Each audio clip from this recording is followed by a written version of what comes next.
Hi everyone! Welcome to another episode of Home Search Philippines House Tour.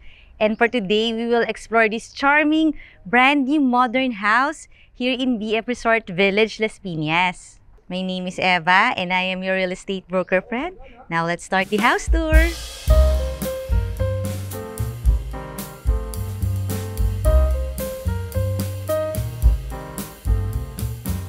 The lot area of this property is 287 square meters at ang floor area about 268 square meters at ang kanyang orientation is facing southeast. May pagka-brutalist inspired yung ating design na ng facade. Papasukin na natin para makita nyo na ang looks ng iyong future house. Let's go! Nasa isang gated subdivision itong future house mo dito sa BF Resort Village, Las Piñas, na malapit sa South Mall, sa Vista Mall, at nandito tayo sa ating two-car carport na medyo mataas yung ceiling at may design din ha. Ito naman yung mga cabinets dito sa iyong garage. Medyo marami ha, so malilalagay mo rito lahat ng iyong mga things na may kinalaman sa sasakyan. Floor to ceiling height pa siya, tapos naka-tiles na rin siya. At ito naman yung papunta sa ating mini garden. Ito ang iyong mini garden, may side yard ka. At marami kang mga plants dito. Talagang may space ka dito about mga 2 meters kasi single detached house to. Kaya maiikot mo ang iyong property. At eto na nga ang porch na talagang malapad. Oh. Pwede ka pang maglagay doon ng upuan. Tapos mataas din yung ceiling at may CCTV. Ito naman ang iyong oversized main door. May mga side lights, left and right. At bago nga natin ipagpatuloy ang ating house tour, syempre request ko naman na i-click mo na yung subscribe button ng ating channel na Home Search Philippines para updated ka lagi sa mga videos na magagandang bahay. At ngayon nga, pasokan na natin. And welcome to your brutalist inspired house here in BF Resort Village. Oh, talagang napakalaki ng door. Ang ganda rin kapag ganyan kalaki yung mga main doors, no? Talagang emphatic siya. At pagpasok natin dito sa yung foyer, meron kaagad tayong makikitang cabinet and these are shoe cabinets. Ang taas din, so kasya na lahat dito yung mga shoes ninyo at may mirror para naman bago ka lalabas ng iyong house. Ayan, kita mo ang iyong outfit. At the same time, yun, meron pa rin siyang cabinet pa rin talaga siya at ito naman yung staircase going to the second floor. Parang alam mo yung mga American-inspired houses. Ganito yung mga styles ng mga staircase nila. As in, pagpasok mo ng main door, di ka na pupunta sa living room or sa dining or sa kitchen. Diretso ka na agad sa mga bedroom or sa master bedroom. Actually, maganda rin yung ganitong design eh. Kasi parang, yun nga, kung kailangan mo na kagad umakyat, diretso ka na agad from your main door. At ito, may another door na isang malaking storage. Kasya na lahat ng mga gamit natin dito na occasionally lang natin nilalabas like yung mga Christmas decors. Tsaka mataas siya 5 feet yung height niya. Tapos meron pa hanggang sa under the stairs din. So, ang ganda ng ganitong kalaking storage. At ito na nga yung ating combined living dining area na pagpasok natin dito, meron ding another door. Clean design siya ha, talagang mga mostly whites. Actually, maganda nga to kasi pag nag-interior design ka, hindi mahirapan yung interior designer mo kasi talagang mga white or cream yung ating paint. At eto na rin agad naging powder room. Ayan, ang ganda niya. Slim, simple, yet elegant looking. May exhaust. Eto mga tiles niya. Mga vertical. So, parang matangkad ang iyong, or mataas ang iyong powder room. Tapos open layout. Actually, maganda yung open layout kasi parang ang dami mong space. At panoramic windows, as in mga malalaking window siya na sliding. Tapos ito na yung malaking living room. Meron ditong provision for TV just in case maglalagay ka dito ng media wall. Pwede rin. Tapos doon ka sa kabila maglalagay ng iyong mga sofa. Oy, may AC na rin siya. Dito sa living room, may AC. Doon sa dining room, may AC rin. So, combined living and dining area. Ito, may mga abang tayo for the pwedeng chandelier o sa mga lighting fixture. Since malaki siya, kasya dito kahit mga 10-seater dining set. At ito ang bahay na talagang napapansin kong sobrang liwanag, bright talaga siya. Kasi, ayan, puro glass. Even this, sliding door, glass siya. Papunta dun sa ating open lanay.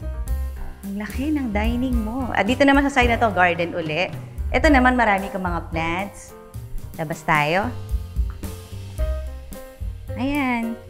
Ganda. Parang refreshing naman dito sa side na to kasi maraming nakatanim na halaman na.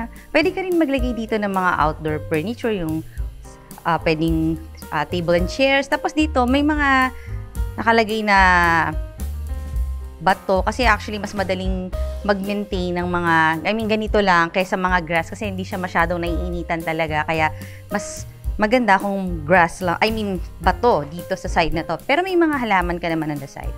So this is your backyard at papasukin na natin uli ang iyong open layout, modern design house na napakarami ring ilaw. O, yan yung mga pin lights na yan.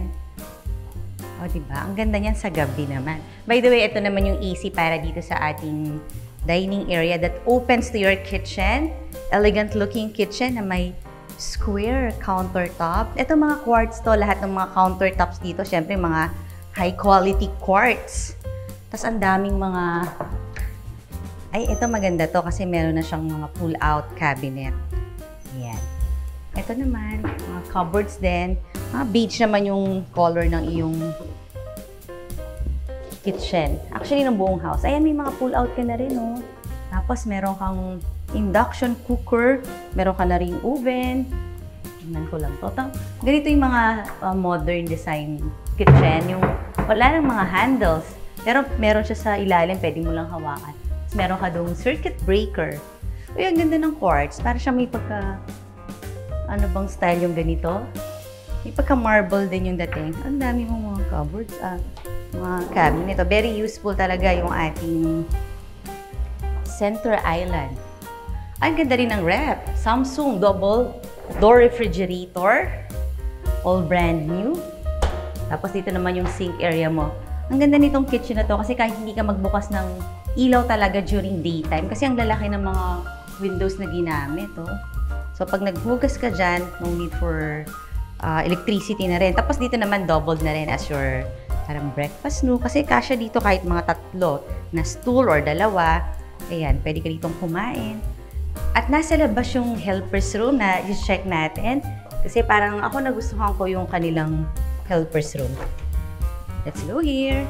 At ito na ang iyong utility area. Meron kang sink. Tapos, ang taas ng iyong concrete fence. As in, sobrang taas. So, yung privacy mo rito, very good. At ito na nga yung sinasabi ko na helper's room. Ang taas ng kanyang door.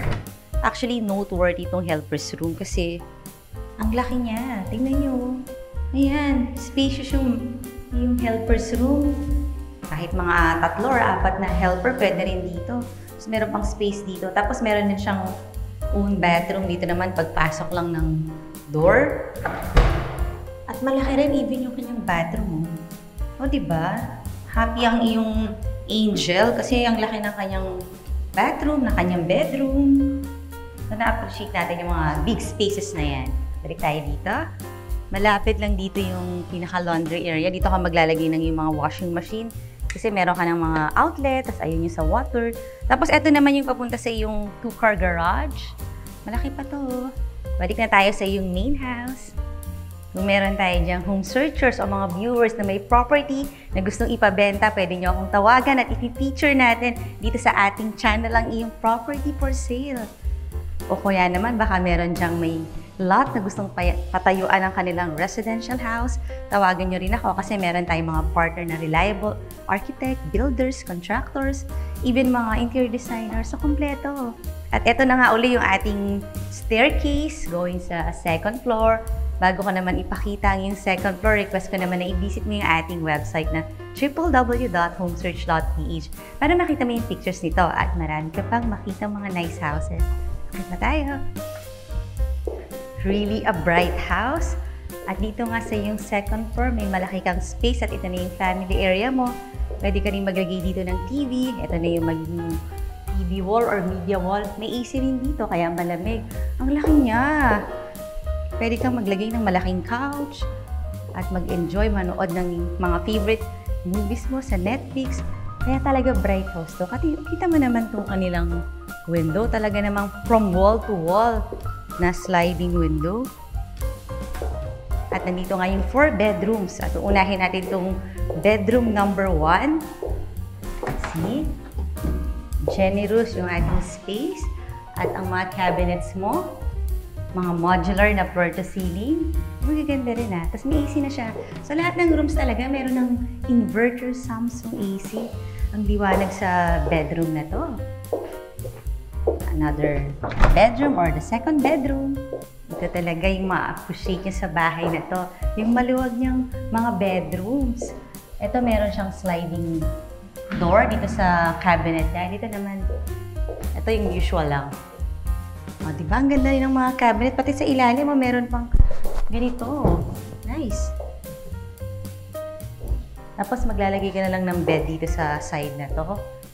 Na-appreciate natin yung mga oversized windows. Kaya pag binuksan mo to, mahangin, maliwanag.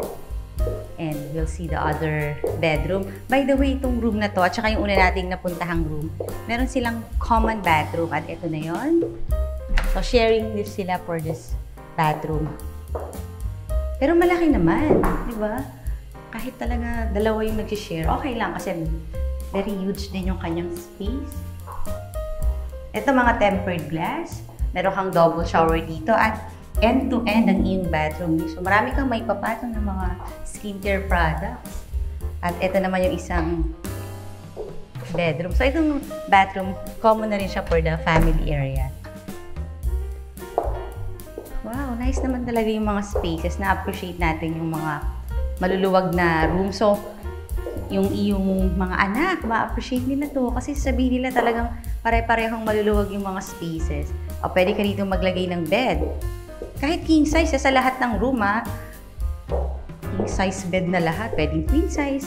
Ganun siya kalaki. At meron pang space kung maglalagay ka ng parang study area. Ito naman, this time, meron na siyang own bathroom. So, kaninong bedroom ba ito? Kasi meron siyang own bathroom eh. Tingnan natin. Even the bathrooms, maluluwag oh. Kaya magaling talaga yung architect dito sa space planning. Tapos meron na rin siyang mirror, meron siyang bidet, tapos may double shower. Puntahan natin yung master bedroom. Sa second floor, meron ka ring balcony. Common balcony for all the bedrooms. Ayan, medyo malaki pa rin siya. Kaya nga itong balcony na to nagbibigay ng so much natural light ito sa second floor. Kasi almost wall-to-wall din yung kanyang sliding door. At ito na ang iyong master bedroom. Fully air-conditioned din. Siyempre naman ang iyong master bedroom. At malaki pa rin yung space niya. Ito na yung fronting the street. Ayan o, yung window niya. Para siyang window na sliding door. Ganyan siya kalaki. Mas meron pang mga ganito yung design natin sa labas kanina. Kaya nga nasabi ko may pagka-brutalist inspired. Parang may pagka-backseat type. Pero maganda siya. Modern na modern. Lalo na itong black na to. Nagko-contrast siya dun sa white na paint ng iyong house. O dito ka naman maglalagay ng iyong TV. Kasi ang dami mong mga outlet dyan. So, malaking media wall to. Tapos across, kahit king size bed, California king size, pwede rin dito.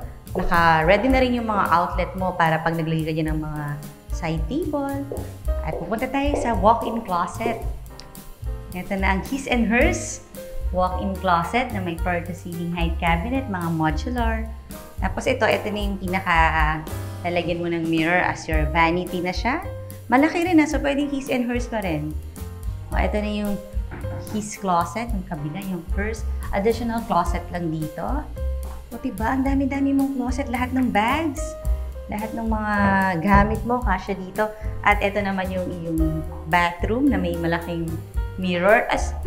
Ayan, even sa cabinet, generous tong bahay na to. Dito meron na namang mga cabinet. So, kung ano yung mga, usually yung mga supplies mo naman, pwede mong ilagay sa cabinet na to. Yung mga skincare products, lahat, pati mga shampoo.